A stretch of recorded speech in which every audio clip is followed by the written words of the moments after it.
Thank you. Thank you for having me here, and it's a great pleasure and honor to be at DevOps Days Geneva. It's the first time for me here at the conference, and it's been great so far. I mean, the level of talks is amazing. I've learned at least one thing from every single talk, or something that I didn't know before.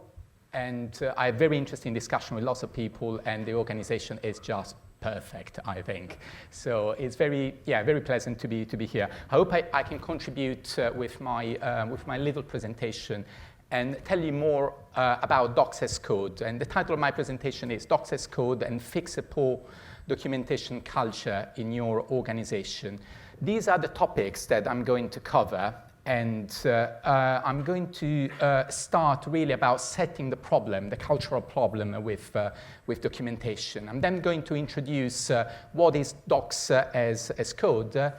And in the third part is the practical part of the presentation, where I'm going to show you 3 solutions for implementing Docs as Code, and I'm going to give you a quick demo on these three tools, and then I'm going to finish with some conclusions and recommendations. To introduce myself, my name is Sandro, and I work as a consultant at the Scale Factory. The Scale Factory is a cloud infrastructure and DevOps consultancy.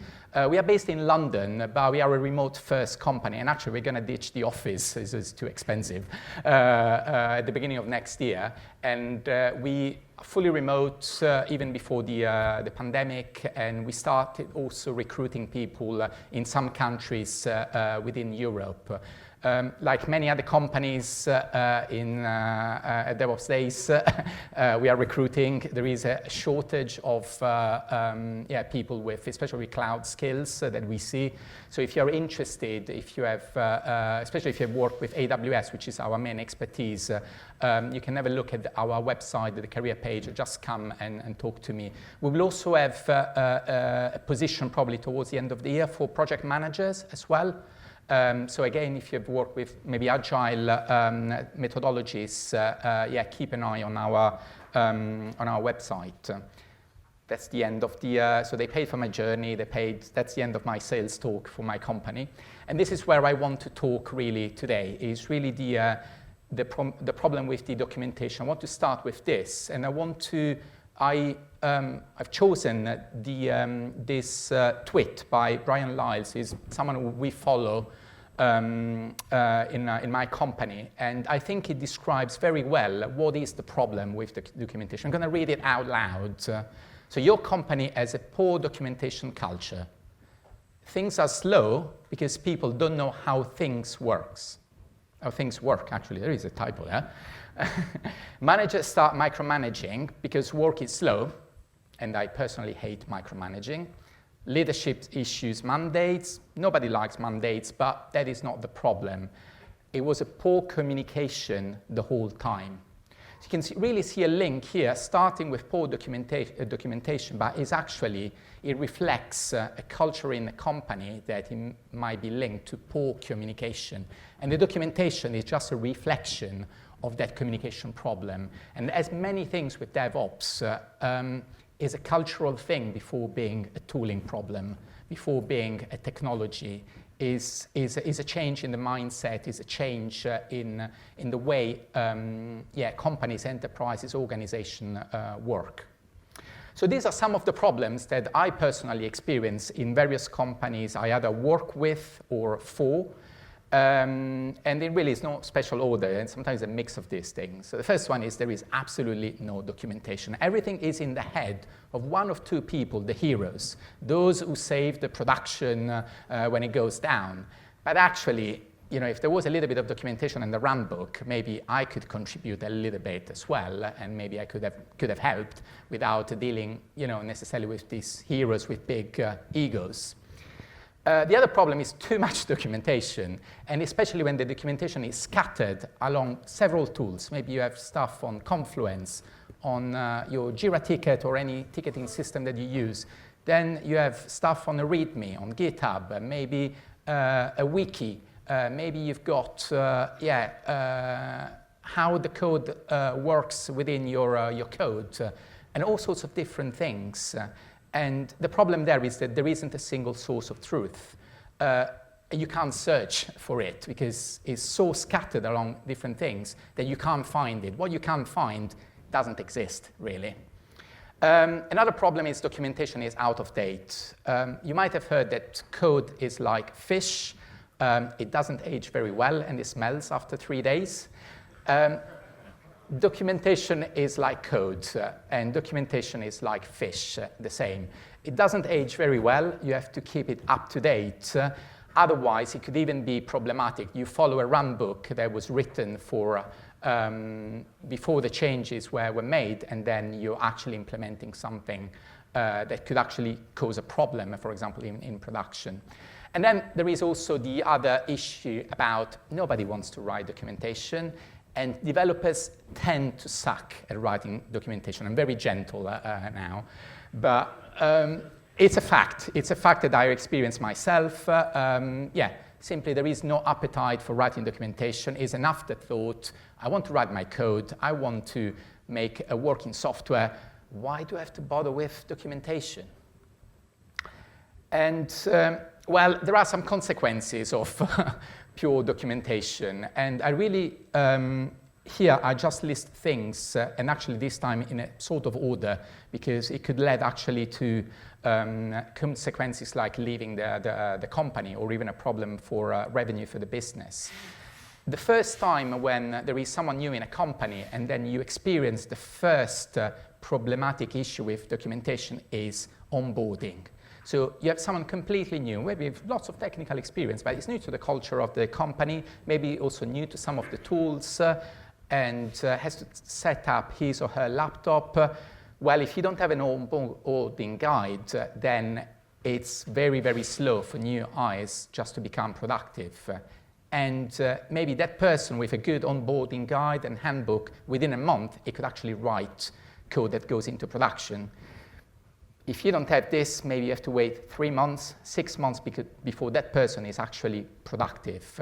So you reduce the productivity. And another example is what I said before with production outages. If there isn't documentation, if there isn't something that can guide you even in troubleshooting, then your outage might last longer. And longer outage for many companies could mean loss of revenue.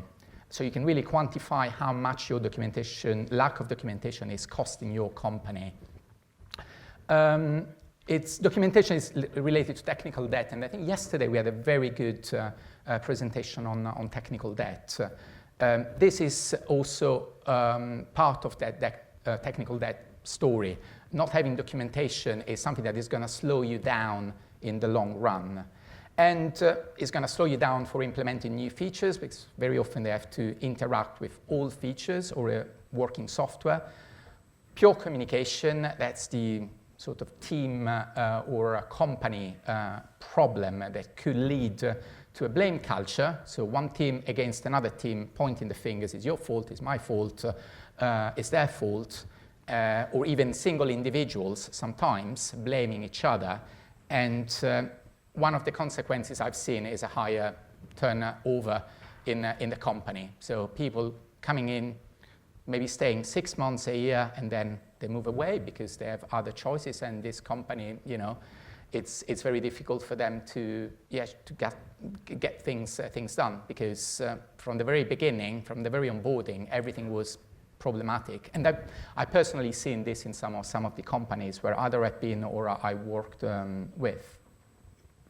Here I want to state a bit of an unpopular opinion here, and I think some of the problem with poor documentation stems from at least, let's say, an interpretation of the Agile manifesto that is probably, has been wrongly interpreted in some way. And I'm really pointing at the Agile principle, working software over comprehensive documentation. But I think we have to put this in context when this was written at the very beginning, 2001. And there was a time when writing a software system would start in a very waterfall, would follow a very waterfall approach. So you would write the complete specs and even the complete documentation of a system that doesn't exist, which is nonsense, is clearly nonsense. But on the other hand, I think that because of this problem, which is related to a waterfall approach, to an old way of developing software and software systems, it then created this idea that documentation, we don't need documentation, it's even in the Agile principle. There is another thing in the Agile principle, which is while there is value in the items on the right, we value the items on the left more. So it means that there is value in both things. It's just that having a working software, of course, is probably more important than having a complete detailed documentation. But it doesn't mean that at the end, when you have a working software, you shouldn't document it, especially if you have customers using your software, because then there is a business opportunity that you're actually losing there as well.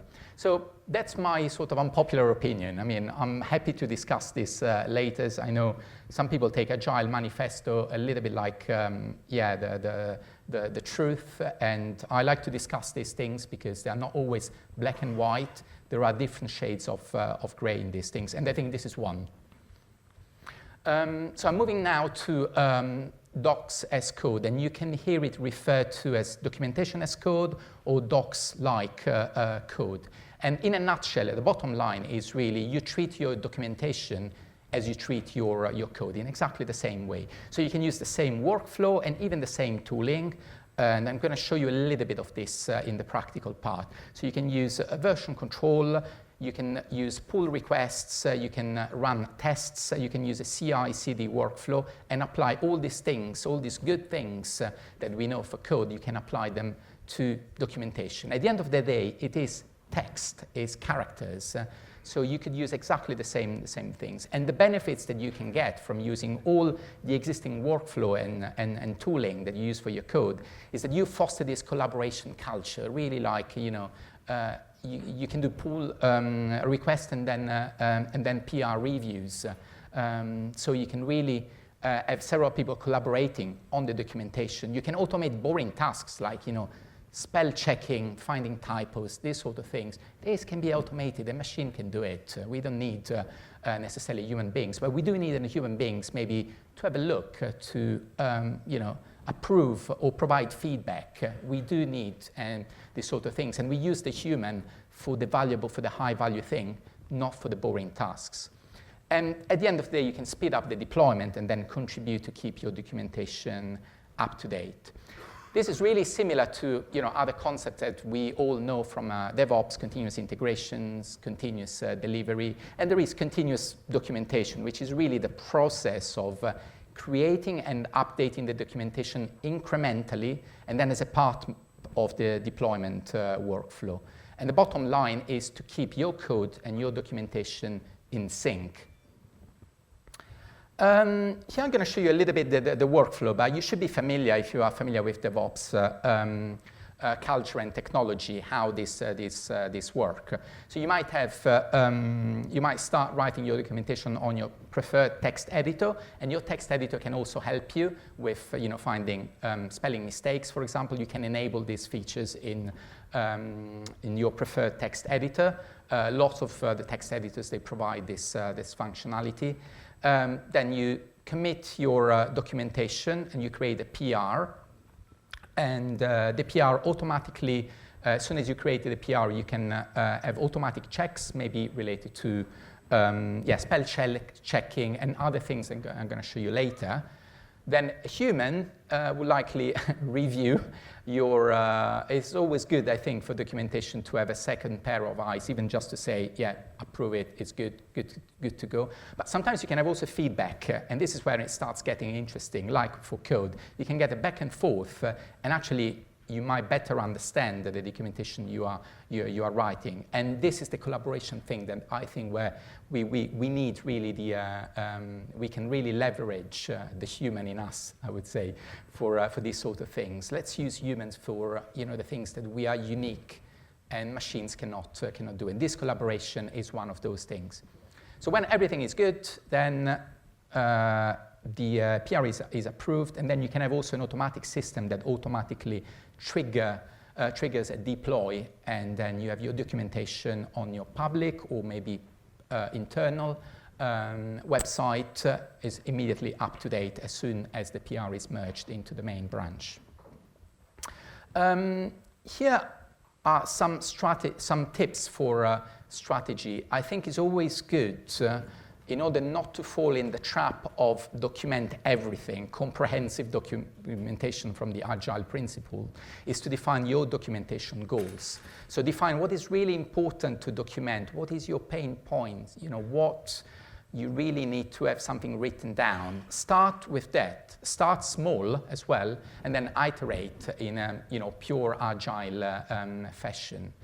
If possible, and I know it is not always possible, try to have a single place for storing your documentation, a single source of truth. This helps massively with the search, but I'm going to show you later also other tools that can help you if you have this scattered, but use a consistent place for storing documentation. So just to give you an example, you might decide your documentation should sit together with your code, maybe in a docs folder within your GitHub Git repository, but you have multiple Git repositories and different teams have got different ones.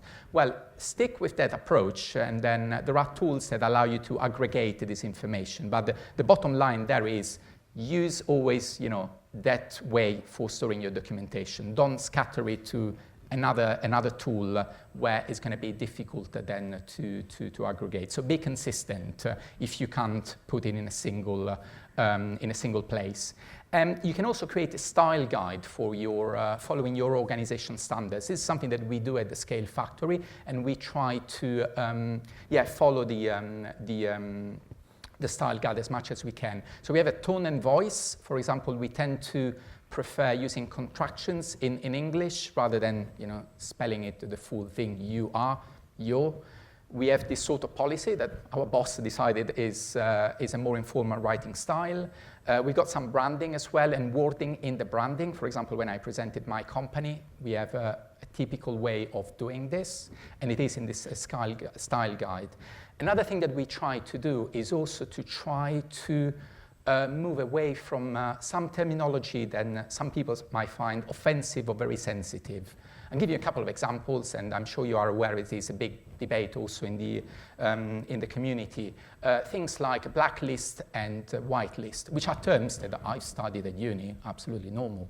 Well, actually, these terms, they don't even tell you exactly what it is. Why, allow list or deny list, it's what's written on the tin, right? It's even more intuitive. Another one is master and slave, for example. So depending what's the culture in your organization, try to think about these things and then implement, a style guide that you can use throughout the communication of your company. And then I can show you ways where you can automate these parts. Another thing is also referring, to developers also as male. Just assume he's always a guy, it's always a he. And you can implement things that allow you to just pay a little bit more attention if it is something that you care about, and I think you should. In terms of testing, I would define them split them into two categories. One is the code tests. For example, if you have documentation that actually uses snippets of code, you can even write tests for those snippets of code, or you can follow, the code style in your company. You can do linting. You can implement all sorts of automatic tests, because it is code at the end of the day, and you can very easily spot it within a documentation using Markdown or using other markup languages that I'm going to show you. You can very easily mark them as this is a code snippet, so you can very easily write a code that only refers to that part and not to the text before and after. And then there are content tests. So these are tests like spell checking, grammar checks as well that are available. Link checks as well. You can check all the links in your documentation. And sometimes this is not dependent on you. Maybe you have a link to an external website, they change the URL, and then suddenly you have a broken link in your documentation, and you never discover it because, it's not even something that you publish and you change. Having an automatic link check allows you to spot these things that otherwise would go unnoticed and spot them immediately. And then the style check that I mentioned before. And one of the tools that we started using is a tool called Vale. I put links, I've got at the end of the slide all the references for this, or where you find these slides. But Vale is a tool that allows you to set some rules. So it's very smart because it doesn't tell you this is right, this is wrong, this is a good style, this is wrong style. No, pick up your own, write your own rules and implement your rules in Vale that then you can check. So you can really use this tool for the style guide of for implementing and enforcing the style guide in your company.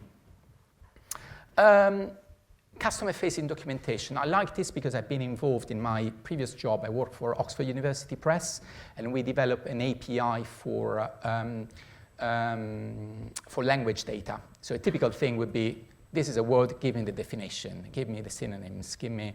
And we use Swagger for this, which is a great tool that implements the Open API standard, and is a great tool for documenting the API. It's also great because it allows you to try some of the requests that you can do via an API via the website. So it's very similar if you're familiar with Jupyter Runbooks, these sort of things. It's a very interactive documentation. You can put something and then get the response from the API.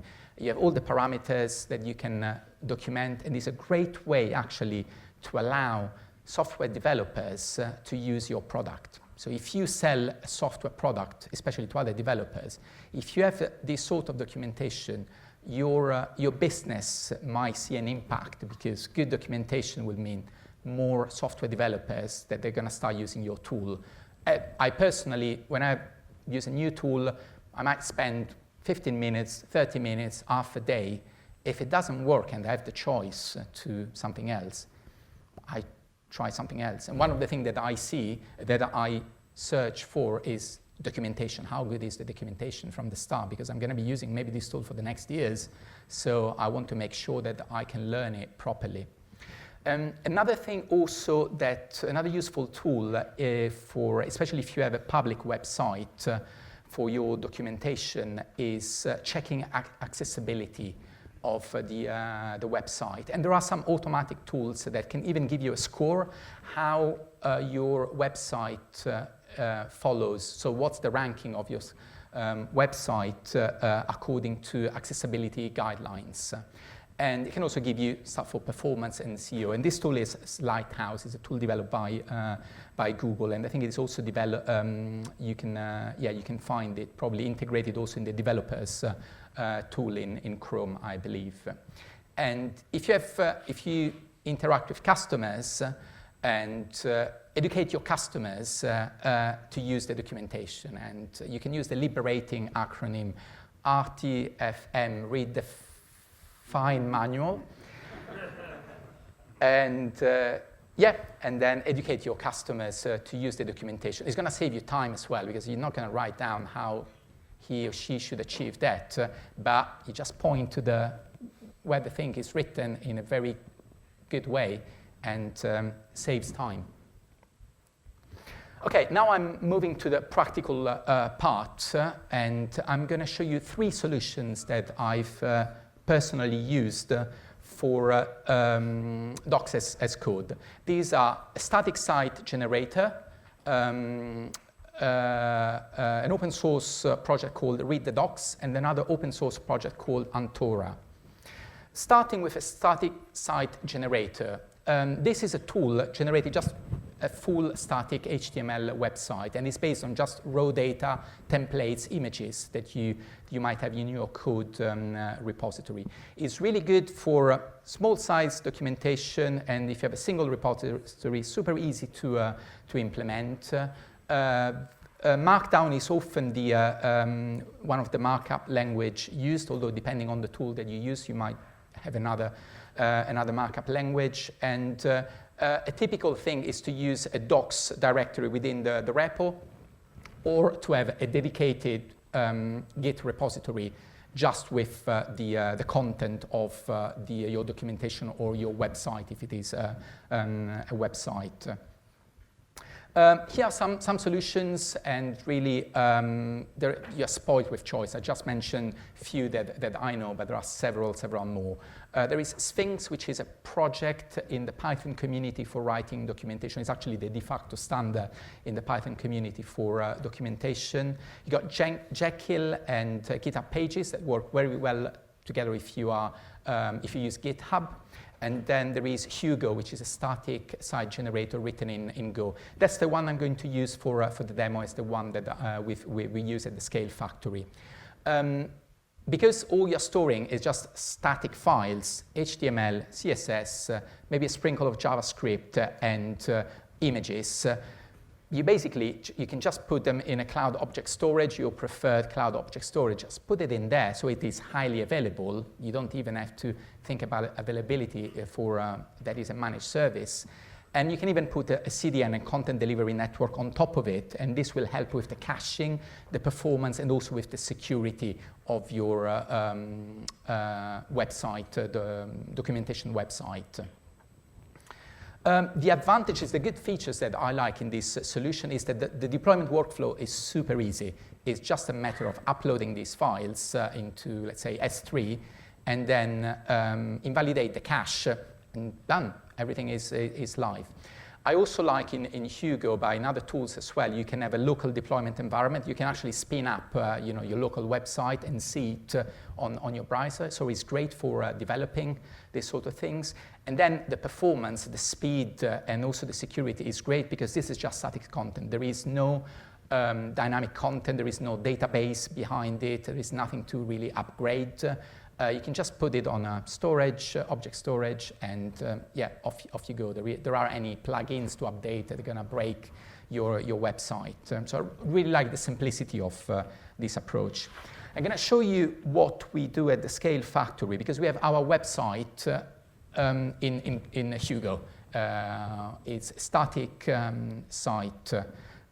Just HTML, a little bit of JavaScript every now and then, but completely static, hosted on S3 with a cloud front on top of it.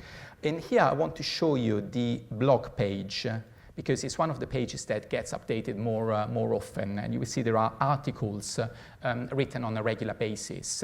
And I want to show you the process that we use in order to get these articles published on a regular basis on the website.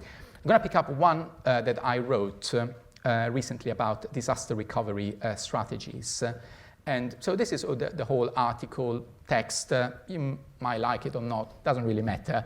But what it matters is I want to show you how this is done, how it went from me starting this thing on my computer to published on the website. So I said I'm using Hugo. This is actually the repository.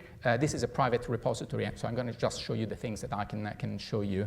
But the private repository is a GitHub repository where the website is stored, and everything is really stored inside content. You will see, for example, for blog, inside content /blog, you find all the blog article. Here I'm going to start. I'm going to use a Docker Compose. There is a Docker Compose file. All it does is run in the Hugo server command, which allows you to create a local copy of the website with a couple of parameters. This is why we use Docker Compose. There are a couple of dependencies, but otherwise it's just a Hugo server command. It's going to take about 30 seconds to build the whole thing. And in the meantime, I'm moving actually to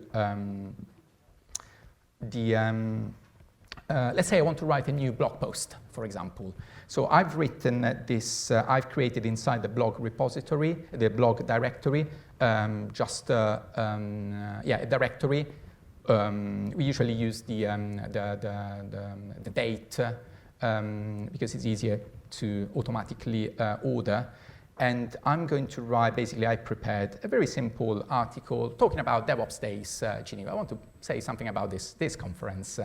And so this is really my file. You will see here there is even a publish date saying when this is published, and really this is the content with an image. And inside, yeah, usually I have images here inside, so it's all contained in there. I think now my, yeah, this is built, so I can actually create, as you can see it here, you can have a local copy of the website here on localhost 1313. So I'm going to go there, and then you will see exactly the same thing that I see on the live website. But if we go to the blog page now, hey, we've got a blog post about DevOps Geneva. Hey.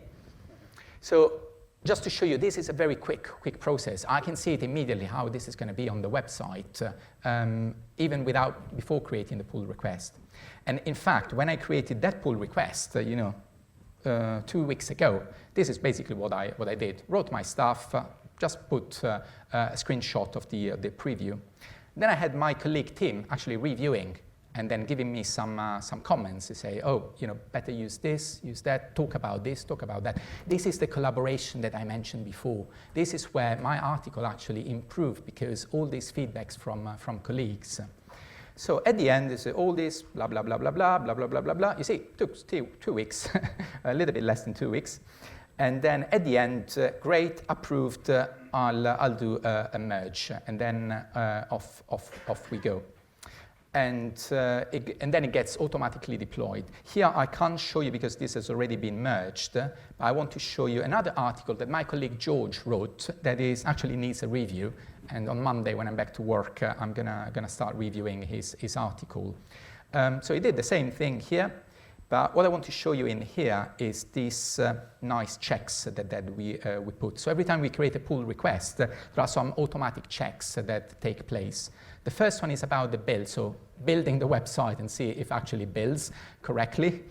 And the second one is a spell checking. So this is one of the tests that we've got. So we use an external spell checking system that then checks all the things. So if you have a typo or a spelling mistake in your article, this is likely to flag it, and then you will have this red. Then you can click on it and then see all the details. We use Circle CI for these sort of things, but you can use any of your preferred CI system. And just to show you, I want to show you on my previous article another problem that you have with spell checking, which is false positives, unfortunately. And you have to take this into account. So to give you an example here, once I committed my code, I have to teach the spell checker some acronyms, some things that, it's not perfect. So there is a concept, AMI, is an Amazon image. We did have it at the singular, not at the plural. And even misconfiguration, the spell checker didn't think it was a thing. So these things are not perfect, but at least they are able to flag the most obvious typos that you might do. So take this into account because you will have false positives, and you need to have a very quick feedback loop for this. So one way that we do it, basically we have a word list of allowed words that are basically exceptions. And so against this, if you find a word which is in here, don't ruin don't make the test fail. It is an exception. Back to my slides.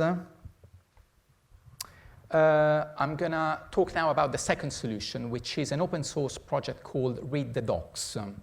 And it's an open source project, but it's also an hosted platform that you can use. It's good, I think, for medium size and even large size documentation. And it's particularly good for open source projects. And in fact, you actually get, I think, even free hosting with the open source project if your project is open source. And it does use a restructured test as a markup language, but there is support also for Markdown if you're more familiar with Markdown. Some of the features that I particularly like in Read the Docs is the full text feature and the versioning. I'm going to show you this in the demo, but I think these are two big highlights. The automatic deployment, especially if you have stuff on GitHub, is super simple then to set it up and then do an automatic deploy on what you push on GitHub. You can use their services, so host your docs on readthedocs.io/yourthing, or you can also use custom domain names and still using their platform. Or, because it is an open source project, you can host your own and do your own thing. And another great thing is that you can automatically generate PDF and ebook manuals, so you can have an offline copy of this automatically generated from your live documentation.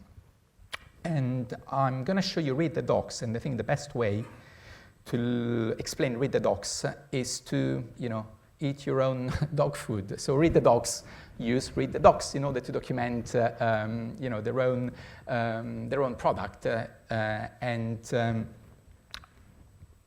I'm not going to go into the details how do you set it up, but it's all very well described here, especially the integration with GitHub, which is really the most common pattern. But what I want to show you is these two features that I really like is the full search.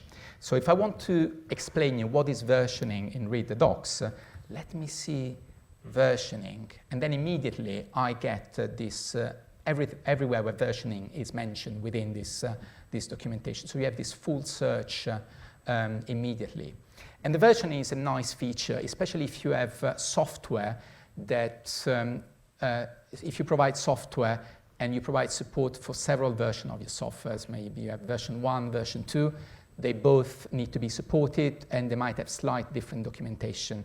Where here there is a very nice way actually to deal with this. You will find it here. Read the docs only use the stable version, but if you have multiple versions, you will have them here. And the other feature I really like is the PDF generation. So by single click, this is cached, so this is why it was so fast. But you have the whole PDF of the documentation as a manual, so it's really, really good. I think you can take this offline, and you don't have to do anything really to get this. So it's a very nice plus feature in my opinion. Okay, now back to the presentation. I'm going to show you the last tool that we use heavily at the Scale Factory that is called Antora. I can see already people smiling, good. So Antora is an open source project, and it defines itself as a multi-repository documentation site generator. So it's a very long word for saying that it's very good at aggregating content from multiple code repositories. I think this is the killing feature of Antora. So it's particularly suited for very large documentation, large size documentation. The markup language that is used in Antora is AsciiDoc, which is simple and powerful, but there is also support for Markdown. Again, I'm trying to make things simple for developers that they might be more used to Markdown rather than other markup language. But the learning curve is very quick, and their documentation is just top-notch, as you would expect. So it's very easy to find a tutorial, how do you do this in AsciiDoc. It's very super simple. The features that I like, as I said, is the aggregating content for the multiple repository. So you can have your documentation scattered in different Git repositories, but then you have a single documentation website that aggregates documentation from all these different ones. And because you have separated GitHub repositories, you can also have multiple teams dealing with their own documentation. You don't have to set a specific permission, who can write this, who can update the documentation there. You just use the normal policies that you would set on your GitHub repository, for example. And so every team can actually deal with their own documentation, and then it gets aggregated. AsciiDoc is very powerful and is fairly simple to learn. There is a little bit of learning curve if you come from Markdown, but it's not complicated at all. And then you don't need any plugins, you don't need any shortcodes, you don't need any extension with Antora, which I think it makes the maintenance much easier as well. I'm gonna drink a little bit because I'm going to show you our internal website. Again, I'm going to show you only the things that I can show you. But this is our internal website, so it's not available. You need to log in with this one. And I'm really, doing very openly here. And I want to show you a couple of features that we implemented with Antora. One thing, so see, this is a normal you can navigate it. You can even implement your own style. We just use the normal one. This is the handbook, sort of the onboarding guide, one of the onboarding guide that we have. We have Trello boards then linked to all this. But this is basically the first thing when we have a new recruit coming, describing what this person should do with all the setting or of the stuff and so on and so forth, including ask the stupid questions, which is always very, very important at the beginning because there are no stupid questions. These are where the architecture from multiple repositories come from. So we have some subsites where we link to different repositories. So we have some guidelines for our consultancy, for example, and various other things. I want to show you now in our GitHub repository. So this is the sort of the part of the Antora where everything is aggregated and then comes from different repository. Antora works with a system of playbook, what they call a playbook. And this is where you configure basically the website, the repositories that you want to use and which branch, for example, and you can even set the path. For example, if you have the path if you have a docs within a GitHub repository. So this aggregates all this, and then you will see this consultancy framework in here that actually corresponds to this one. So when I click on this, the documentation is actually taken from a different GitHub repository, and then we've got similar things with these side menus and so on. And the other thing that I really like, again, because I'm very bad at remembering where things are, is search, full text search. And here too, you have full text search across everything which is published here via Antora. So if I search for backup, for example, I land on, oh, this is the thing I'm gonna look for. And actually this comes from another repository that we classify under solutions, but it is just a GitHub repository. And so you can navigate from one to another very, very easily. And this is the things allows you to find things very, very quickly. Okay, that's just the surface, the killer features really that I like. But there is much more to this. And have a look at the Antora documentation. So I'm towards the end of my presentation. I hope I'm doing all right with time. I didn't calculate. But really, if there are only 3 things that I would like you to take from this presentation are this. The first thing is try to instill a culture of good documentation in your company, organization, enterprise. As I said before, as many things in DevOps, is a cultural problem before being a technology problem. So if there is a poor communication and poor documentation culture in your organization, try to fix that to raise awareness rather than, oh, here is a tool that could solve all our problems. It's a cultural problem first. So if you don't change the culture, whatever tool you use, it's not going to make a huge difference. Then the second takeaway is treat your documentation as you would treat your code, exactly in the same way. And I hope I showed you some of the tools. There are others as well that are available, but I hope I gave you some options to use the tools and choose the tools that best fit your documentation. Here are some further readings. I've got time still. Yeah, okay. Otherwise, I will speed up on the last ones. These are some of the documentation that actually I either showed you during the presentation, so Hugo, Read the Docs, or Antora, or material that I've used for learning more about documentation as code. There is a great blog post by Chelsea Troy about the art of documentation, and I really use that one for putting together some of these slides. There is even a book, actually an e-book probably, or I don't know if it is in paper format as well, about docs like code. This is why there is also this other denomination by Anne Gentle that is also a really good read if you really want to deep dive into that. And here are some of the other tools. You got these slides published on just on my website. So if you are interested in, especially the links for these tools, you can find them in here as well. And then if you want to get in touch either with me, with my company, we have helped other enterprises to deal with their documentation. So if you're struggling, if you need some help, or really that initial push to get the heavy lifting, and then we can help you out at the Scale Factory with documentation. And that's it in